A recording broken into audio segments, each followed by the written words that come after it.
CBS News Executive Director of Elections and Surveys, Anthony Salvanto, joins us now with new polling on how Americans feel 1 year into the second Trump administration. So, Anthony, let's start with one of the biggest issues, of course, the economy. What are you seeing? Okay, so the first thing to do is start with people and how they're expressing their own financial situation. And they've told us throughout the year they don't think their income is keeping up with inflation.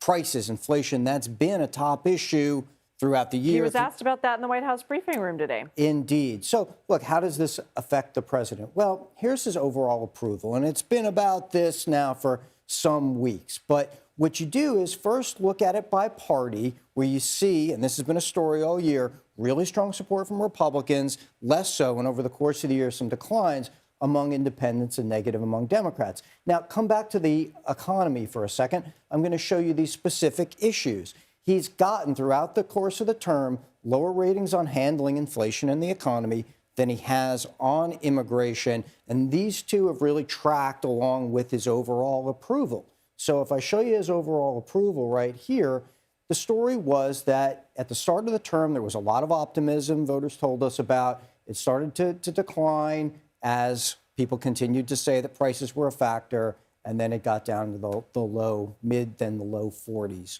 Right there, tracking all together. All right, so it's an election year. What stands out to you as we prepare, I can't believe it, for another campaign season? Well, look, one of the big things is going to be on what issues does this campaign center, right? The earlier report talked about the border. This is a poll from December. I want to start with this by showing you that there's a substantial majority of Americans who do say that the president's policies are making migrant crossings at the borders go down. So that's one of the things I think when you look forward into 2026 and the elections, what is he going to be talking about as far as his success stories is concerned? One of the things, too, when you look on the Democratic side, right, do the Democrats have confidence that their party and their party in Congress can successfully challenge or oppose the president, which they want him to?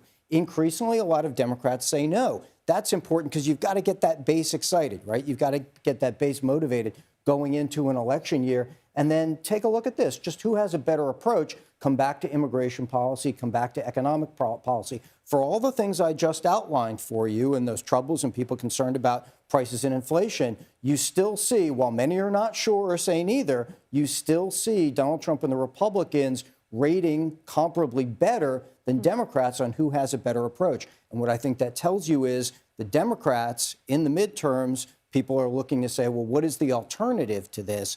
That's going to be a key thing to watch as we go forward. Okay, Anthony Salvanto, thank you. Thanks.